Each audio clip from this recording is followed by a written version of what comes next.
నమస్తే welcome to 69 TV Telugu నేను Jitendra bulletin లోకి వెళ్లే ముందు హెడ్లైన్స్ చూద్దాం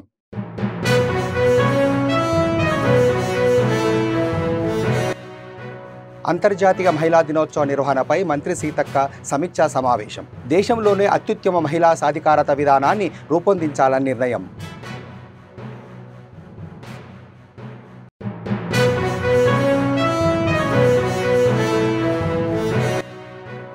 వాలంటీర్లు లేకుండానే పింఛను పంపిణీ ఒక్క రోజులో మధ్యాహ్నం నాటికి 91% పూర్తి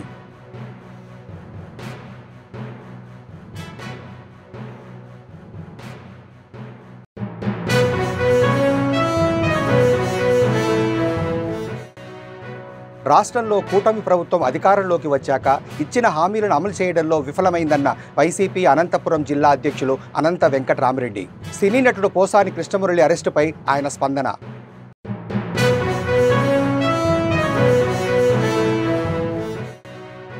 కూకట్పల్లిలోని క్యాంపస్లోని శాస్త్ర పరిజ్ఞానాన్ని ప్రోత్సహించేందుకు సైన్స్ ఎక్స్పో ఉత్తమ ప్రతిభ కనబరిచిన విద్యార్థులకు ప్రశంసాపత్రం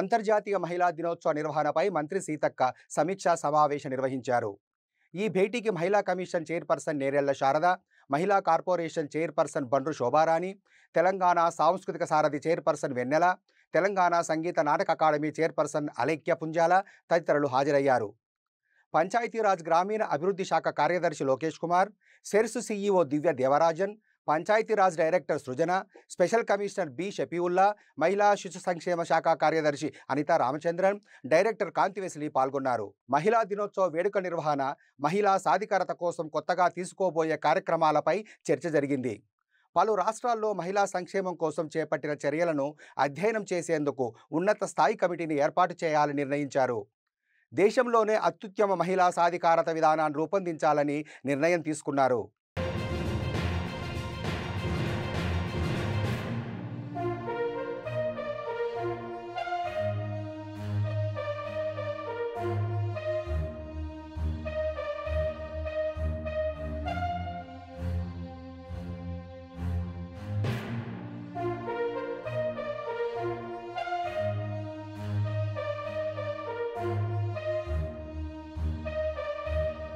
కూటమి అధికారంలోకి వచ్చి 9 నెలలు దాటింది వాలంటీర్లు లేకుండానే పింఛను పంపిణీ ఒక్క రోజులో మధ్యాహ్నం నాటికి 91% దాటింది రాష్ట్ర వ్యాప్తంగా ఉదయం 7 గంటలకు పింఛన్ల పంపిణీ మొదలైంది పంపిణీలో పాల్గొన్న సీఎం చంద్రబాబు కల్లు గీత కార్మికునికి పెన్షన్ అందజేశారు వారి పరిస్థితి చూసి ఇద్దరు మనవరాళ్లు రక్షిత హేమ ఒక్కొక్కరికి 2 లక్షల చొప్పున ఫిక్స్డ్ డిపాజిట్ చేసి మిషన్ వాత్సల్య పథకం కింద ఒక్కొక్కరికి ప్రతి నెల 4,000 చొప్పున ఇద్దరు ఆడపిల్లలకు మొత్తం 8,000 18 సంవత్సరాలు నిండే వరకు వారికి అందించాలని ఆదేశాలు జారీ చేశారు గెలిపే ధ్యేయంగా పనిచేశారు గెలిచి నా దగ్గరికి వచ్చారు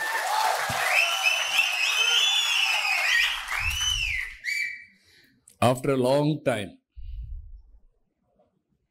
చిత్తూరు జిల్లాలో కొంచెం పక్కన గురి తప్పాం కానీ తంబళ్ళపల్లి పుంగనూరులో ఇక్కడ మాత్రం అన్ని సీట్లు మనమే గెలిచాం రాష్ట్రం అంతా గెలిచాం రాష్ట్రంలో మనం ఒకసారి చూస్తే వైనాట్ 175 అన్న వ్యక్తులు కుప్పం కూడా మా లెక్కలో ఉందని చెప్పుకున్న వ్యక్తులు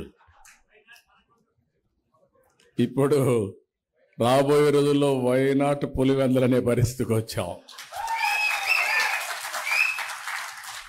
అక్కడ కూడా సరిగా చేసుంటే సీటు మందే ప్రజలంతా ఒకటిగానే ఆలోచిస్తున్నారు అక్కడక్కడ కొద్దిగా మన నాయకులు పూర్తిగా మోటుకోవడంలో కొంచెం ప్రాబ్లమ్స్ వస్తున్నాయి నాకు కూడా తోస్తున్నాను కానీ అప్పుడప్పుడు కొన్ని ప్రాబ్లమ్స్ వస్తాయి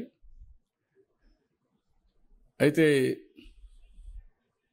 మీరందరూ కూడా అందరూ ఉన్నాం నన్నైతే మీరు చాలాసార్లు చూసుంటారు చిన్నప్పటి నుంచి ఎందుకంటే చిత్తూరు జిల్లాలో నేను క్లోజ్గా తిరిగాను కాబట్టి అంచెలుగా ఎదిగాను కాబట్టి పార్టీ పెట్టినప్పటి నుంచి అనేక రకాలైన సమస్యలు మనం ఫేస్ చేసాం ఈ జిల్లాలో కూడా ఒకప్పుడు 15 సీట్లు 14 సీట్లు మనం గెలిచాం. ఆ తర్వాత నిన్నే మళ్ళీ 2 సీట్లు పోయినాయి. మిగిలినప్పుడు 7, 6 అట్లా కుడి ఎడమగా వచ్చేటివి. కానీ ఈసారి మనం ఎన్నికలు పకడ్బందీగా చేశాం. అభ్యర్థుల ఎంపిక కూడా సక్రమంగా చేశాం. టైమ్లీ రాజకీయాల్లో ప్రతి ఒక్క అడుగు కూడా టైమ్లీ కరెక్ట్గా వేయాలి. అలాంటి అడుగులు వేసుకుంటూ వచ్చాం. కడాని మిమ్మల్ని నన్ను అందరినీ కూడా ఎన్ని ఇబ్బందులు పెట్టినాం, ప్రాణాలు పోయినా పర్వాలేదు కానీ మేము మాత్రం సరెండర్ కావని గట్టిగా చెప్పి పోరాడాం. దాని ఫలితమే ఈరోజు చూస్తే 57% ఓట్లు పడి 93% సీట్లు గెలిచాం. ఇది ఒక చరిత్ర. ఇటీవల కాలంలో మీరు ఒకసారి చూస్తే దేశంలో ఎక్కడ కూడా ఇలాంటి విక్టరీ రాలా. దానికి కారణాలు కూడా అనేక కారణాలు ఉన్నాయి, మామూలు కారణాలు కాదు. హిస్టారికల్గా 5 సంవత్సరాలు మనం కానీ రాష్ట్రంలో కూటమి ప్రభుత్వం అధికారంలోకి వచ్చాక ఇచ్చిన హామీలను అమలు చేయడంలో విఫలమైందని, కక్ష సాధింపులో మాత్రం సఫలమవుతుందని వైసీపీ అనంతపురం జిల్లా అధ్యక్షులు అనంత వెంకటరామిరెడ్డి అన్నారు. సినీ నటుడు పోసాని కృష్ణమురళి అరెస్టుపై ఆయన స్పందించారు. ఓ పార్టీ కార్యకర్త ఇచ్చిన ఫిర్యాదు మేరకు కనీసం ప్రాథమిక విచారణ చేయకుండా రాత్రికి రాత్రే పోసాన్ని అరెస్ట్ చేయడమేంటని ప్రశ్నించారు. 26వ తేదీ రాత్రి అరెస్టు చేసి నోటీసులో మాత్రం 27వ తేదీ రాత్రి అరెస్టు చేసినట్టుగా ఎలా పేర్కొంటారన్నారు. కూటమి ప్రభుత్వం తన కక్ష సాధింపుల కోసం వ్యవస్థను వాడుకుంటుందని మండిపడ్డారు. ప్రజాస్వామ్యంలో ఇలాంటి చర్యలు మంచిది కాదన్నారు. పోలీసుల తీరుపై సాక్షాత్తు హైకోర్టు మొట్టికాయలు వేస్తున్న వారిలో మార్పు రాకపోవడం బాధాకరమని తెలిపారు. 9 నెలలుగా పాలనలో వైఫల్యం చెందుతున్న కూటమి ప్రభుత్వం డైవర్షన్ పాలిటిక్స్ చేస్తుందన్నారు. కూటమిలోని పార్టీలకు వ్యతిరేకంగా ఎవరు మాట్లాడినా తప్పుడు కేసులు నమోదు చేస్తూ ప్రశ్నించే గొంతులను అనగదొక్కుతూ కక్ష సాధింపు చర్యలకు పరాకాష్ఠగా నిలిచిందన్నారు. చంద్రబాబు నాయుడు గారి యొక్క నాయకత్వంలో ఉండే ఈ ప్రభుత్వం బడ్జెట్ కూడా పూర్తి బడ్జెట్ కూడా ప్రజెంటేషన్ కూడా 25-26 సంవత్సరానికి పూర్తిగా గడిచడం జరిగింది. అవన్నీ చూసే హామీలేమో సూపర్ 6తో పాటు 143 హామీలు వారందరూ కలిసి కూడా ప్రజలకు ఇవ్వడం కూడా జరిగింది. నేనేమన్నా ఆ హామీలు నెరవేర్చడానికి బడ్జెట్లో కేటాయింపులు పూర్తిగా కూడా ఉండబోతున్నాయని చెప్పేసి ప్రజలందరూ కూడా భావించారు. కానీ ఏదైతే చంద్రబాబు నాయుడు తన యొక్క సహజ శైలితోనే ఏదైతే షూరిటీ అనేది ప్రజలకు ఇచ్చాడో, గ్యారంటీ ఇచ్చాడో ఎన్నికల్లో మాత్రం మోసం మాత్రం గ్యారంటీ అనేది మరొక మారు కూడా నిరూపించుకున్నారు. నిన్న బడ్జెట్ వాళ్ళు ప్రజెంట్ చేసినవన్నీ కూడా పరిశీలిస్తే కూడా అన్నీ కూడా అరకొర నిధులే కూడా 140 హామీల పైన కూడా ఇస్తే ఏ హామీకి కూడా ఈకోకుండా కేవలం ఒక 2 హామీలు పెద్ద ఎత్తున వారు ప్రచారం చేసుకుంటున్నది. బడ్జెట్ ప్రజెంటేషన్ ఇంతనే ముఖ్యమంత్రి దగ్గర నుంచి ఉప ముఖ్యమంత్రి మంత్రులు అందరూ కూడా ప్రచారం చేస్తున్నది. 2 హామీల గురించి పెద్ద ప్రచారం చేస్తున్నారు. ఒకటి, ఆ రోజు జగన్మోహన్ రెడ్డి గారు ముఖ్యమంత్రిగా ఉన్నప్పుడు ఏదైతే అమ్మ ఒడి ఇస్తున్నారో పేరు మార్చి తల్లికి వందనం అనే దాంతో కూడా మేము అనేది కూడా బడ్జెట్లో కూడా కేటాయించడం జరిగింది. మేము తల్లికి వందనం మే జూన్లో కూడా ఇస్తామని కూడా బడ్జెట్ అయిపోయిన తర్వాత చెప్తా ఉన్నాం. అలాగే రైతులకు కూడా ఆ రోజు రైతు భరోసా ద్వారా జగన్మోహన్ రెడ్డి గారు ఇస్తుంటే ఈరోజు అన్నదాత సుఖీభవపేట కూడా దానికి కూడా నిధులు కూడా ఇచ్చినాము అని చెప్పేసి ఈరోజు చెప్తా ఉన్నాను. నేను ఒకటే ఈరోజు వారందరినీ కూడా నేను అడుగుతా ఉన్నది. ఈరోజు మీరు ఎన్టీఆర్ ఆ రోజు జగన్మోహన్ రెడ్డి గారు ముఖ్యమంత్రిగా ఉన్నప్పుడు 3,000 రూపాయల పెన్షన్తో 66 లక్షల మందికి, అంటే ఎన్నికల సమయంలో ఎన్నికలు అయిపోయినా కూడా 2025 మేలో ఎన్నికలు జరిగితే మే జూన్లో కూడా 66 లక్షల మందికి కూడా మేము అనేది కూడా పెన్షన్లు ఇచ్చేవాళ్ళం ఆ రోజు కూడా. ఈ ప్రభుత్వం ఏర్పడిన తర్వాత కూడా జూన్లో కూడా 65 లక్షలకు పైబడి 65,70,000 మందికి కూడా పెన్షన్లు ఇవ్వడం జరిగింది. 4,000తో ఇవ్వడం జరిగింది. అలాగే జూలైలో కూడా. అలా చూస్తే ఫిబ్రవరి వచ్చాక ఏదైతే ఫిబ్రవరి అంటే ఈ సంవత్సరం ఫిబ్రవరిలో 1వ తేదీ వాళ్ళు పెన్షన్లు ఇచ్చింది 63,70,000 మందికో ఏమో కూడా ఇవ్వడం జరిగింది. 63,59,000 మందికి మాత్రం ఫిబ్రవరిలో ఇవ్వడం జరిగింది. అంటే 2,719 కోట్ల రూపాయలు డిస్పర్స్ చేయడం జరిగింది ఈ 63,59,000 మందికి కూడా అందరికీ కూడా. కానీ ఈరోజు అట్లా 12 సంవత్సరానికి వచ్చేస్తే ఇవన్నీ కూడా 32,000 కోట్లకు పైబడి కూడా కేటాయించారు. కానీ ఈరోజు కేటాయించింది వాళ్ళు 27,518 కోట్లు. అంటే దీనివల్ల పూర్తిగా కూడా అర్థమవుతుంది ఏమంటే తప్పకుండా అంటే ఇప్పటికే వారు ప్రభుత్వంలో వచ్చినప్పుడు ఉండిన దానికంటే కూడా దాదాపుగా 3 లక్షల పెన్షన్లకు కోత పెట్టారు. ఇప్పుడు ఆ 3 లక్షలే కాదు, చదువుకునే వయసు నుండి విజ్ఞానంతో పాటు మన సంస్కృతి సాంప్రదాయాలను విద్యార్థులకు నేర్పించాలని ఎస్ఆర్డీజీ స్కూల్ నిర్వాహకులు వెల్లడించారు. నేడు కూకట్పల్లిలోని క్యాంపస్లో శాస్త్ర పరిజ్ఞానాన్ని ప్రోత్సహించేందుకు సైన్స్ ఎక్స్పో నిర్వహించారు.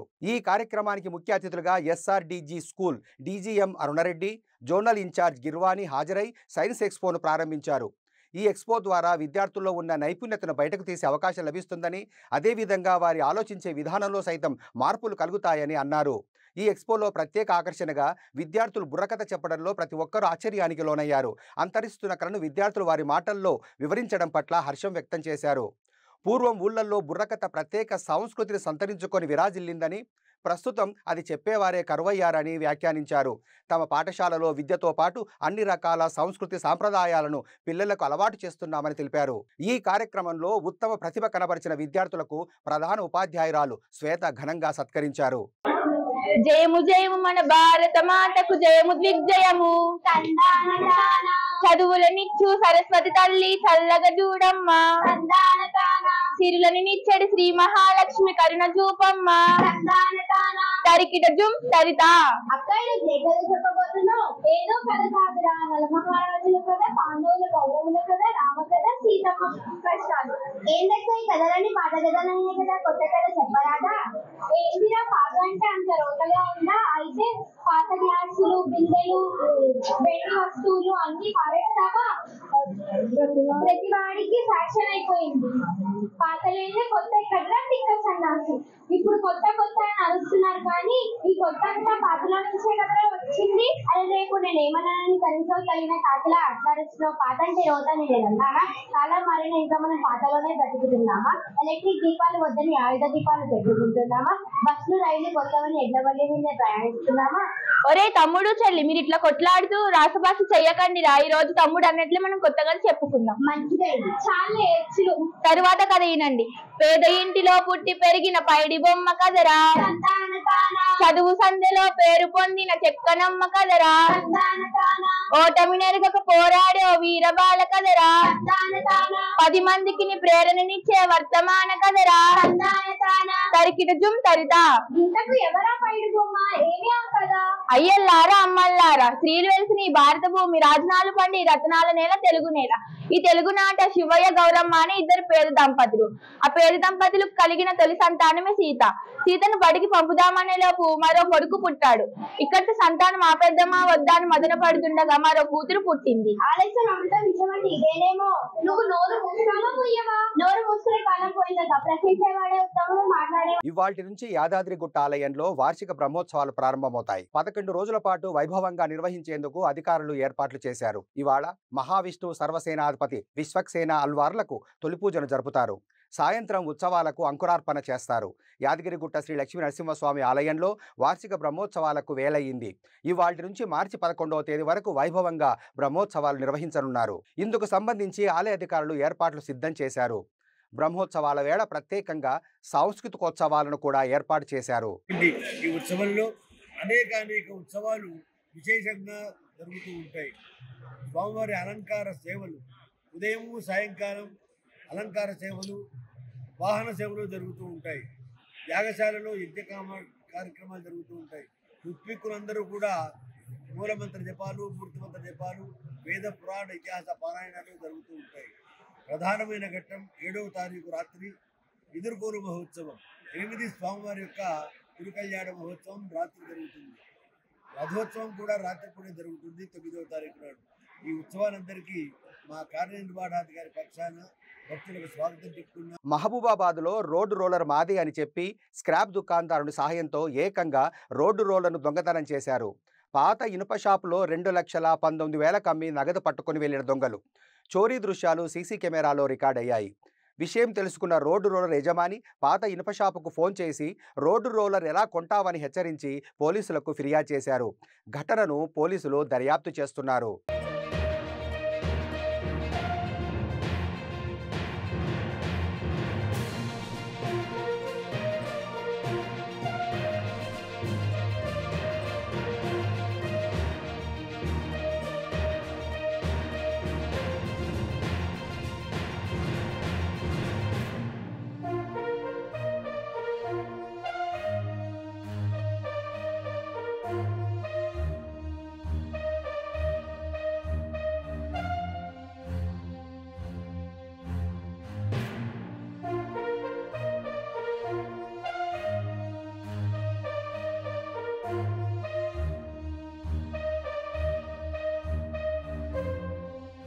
తల్లికి వందనం పథకం అమలు చేస్తామని మంత్రి నారాయణ తెలిపారు. ప్రతిపక్ష హోదా లేని వాళ్ళు మాట్లాడుతున్నారని మండిపడ్డారు. అభివృద్ధి సంక్షేమానికి ప్రాధాన్యమిస్తూ బడ్జెట్ రూపొందించారని తెలిపారు. మున్సిపాలిటీలకు వివిధ రకాలుగా వచ్చే ఆదాయాన్ని ఆయా మున్సిపాలిటీల్లో అభివృద్ధికే వెచ్చిస్తామన్నారు. ఏప్రిల్ 1 నుంచి ఇది అమల్లోకి వస్తుందని అన్నారు. గత ప్రభుత్వ హయాంలో నిధులన్నీ CFMSకు వెళ్లేవని, దీనివల్ల చిన్న పనులకు కూడా ఇబ్బంది పడ్డారని గుర్తు చేశారు. 15వ ఆర్థిక సంఘం నిధులను కూడా దారి మళ్లించారని మండిపడ్డారు. రాష్ట్రంలోని అన్ని ఇళ్లకు మంచినీటి కుళాయిని ఇస్తామన్నారు. 3 ఏళ్లలో ఈ పథకాన్ని పూర్తి చేస్తామని తెలిపారు. గత వైసీపీ ప్రభుత్వం ఆర్థిక వ్యవస్థను భ్రష్టు పట్టించిందని విమర్శిస్తూ దానిని గాడిలో పెడుతున్నామన్నారు.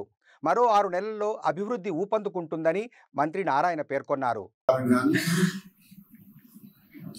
మన యొక్క రాష్ట్ర ఈ అసెంబ్లీలో తీర్మానం చేసిన ప్రకారం కానీ ప్రతి మున్సిపాలిటీ వాళ్ళ అవసరాలకు తగ్గట్టుగా ట్యాక్స్లు వేసుకుని ఆ వచ్చిన డబ్బుల్ని వాళ్ళ కౌన్సిల్లో పెట్టుకుని డిస్కస్ చేసుకుని రోడ్డు చేయాలా, లేకంటే లైట్లు వేయాలా, లేకంటే ఏదైనా కమ్యూనిటీ హాల్ కట్టాలా, లేదంటే హౌసెస్ కట్టాలా అని వాళ్ళు నిర్ణయించుకొని డెసిషన్ తీసుకొని చేయాలి. That is our constitution. ఆ అనుభవంతో ఈరోజు మున్సిపాలిటీస్ ఇచ్చామంటే 123 మున్సిపాలిటీకి రేపు ఏప్రిల్ 1 నుంచి ఎవరి డబ్బులు వాళ్ళ అకౌంట్లోనే అక్కడ ఉన్న మున్సిపల్ మేయర్లు కావచ్చు, చైర్పర్సన్స్ కావచ్చు, కౌన్సిల్లో పెట్టుకొని డిస్కస్ చేసుకొని ఏ అవసరాలుంటే దానికి ఖర్చు పెట్టుకోవడం. ఇది కాకుండా రాష్ట్రంలో ప్రతి ఇంటికి కొళాయి ట్యాప్ ఇవ్వాలా, వీధి కాదు, ప్రతి ఇంటికి కనెక్షన్ ఇవ్వాలని ముఖ్యమంత్రి గారు ఆదేశించారు. అంతేకాకుండా వాటర్ కూడా బోర్ వాటర్ కాదు,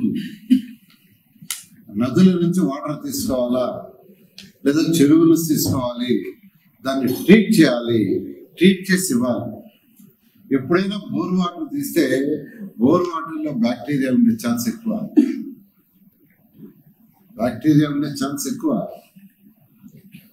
అందుకని బోర్ వాటర్ వద్దు, సర్ఫేస్ వాటర్ అంటారు. అంటే ఇప్పుడు పెన్నాలు ఎవరు ఉంది, సంగం బ్యారేజ్ ఉంది, అక్కడి నుంచి వాటర్ డ్రా చేస్తే సర్ఫేస్ వాటర్, దాన్ని ట్రీట్ చేసి ప్రజలకు ఇవ్వాలి. అలా ముఖ్యమంత్రి గారు ఆదేశించారు.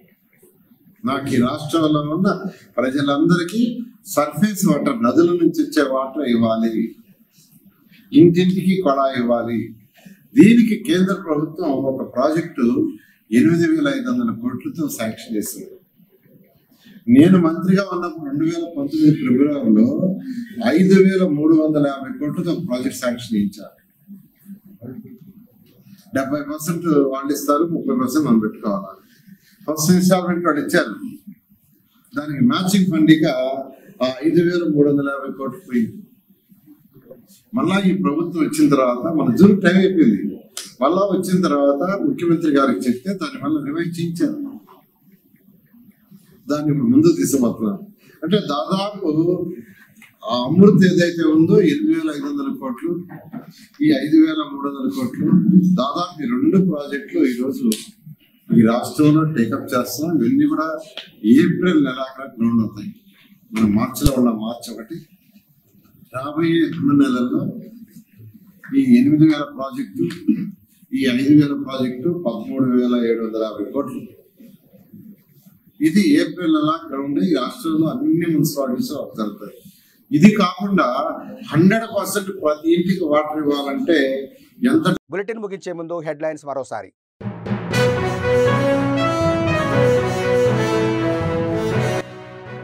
అంతర్జాతీయ మహిళా దినోత్సవ నిర్వహణపై మంత్రి సీతక్క సమీక్షా సమావేశం. దేశంలోనే అత్యుత్తమ మహిళా సాధికారత విధానాన్ని రూపొందించాలని నిర్ణయం.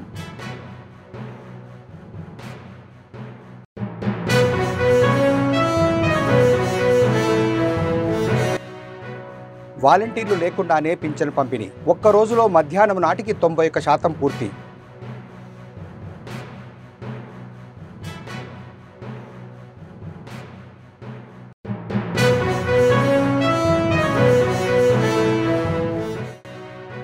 రాష్ట్రంలో కూటమి ప్రభుత్వం అధికారంలోకి వచ్చాక ఇచ్చిన హామీలను అమలు చేయడంలో విఫలమైందన్న వైసీపీ అనంతపురం జిల్లా అధ్యక్షులు అనంత వెంకటరామిరెడ్డి. సినీ నటుడు పోసాని కృష్ణమురళి అరెస్టుపై ఆయన స్పందన.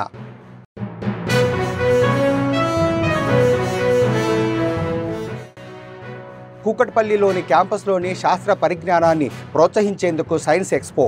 ఉత్తమ ప్రతిభ కనబరిచిన విద్యార్థులకు ప్రశంసాపత్రం.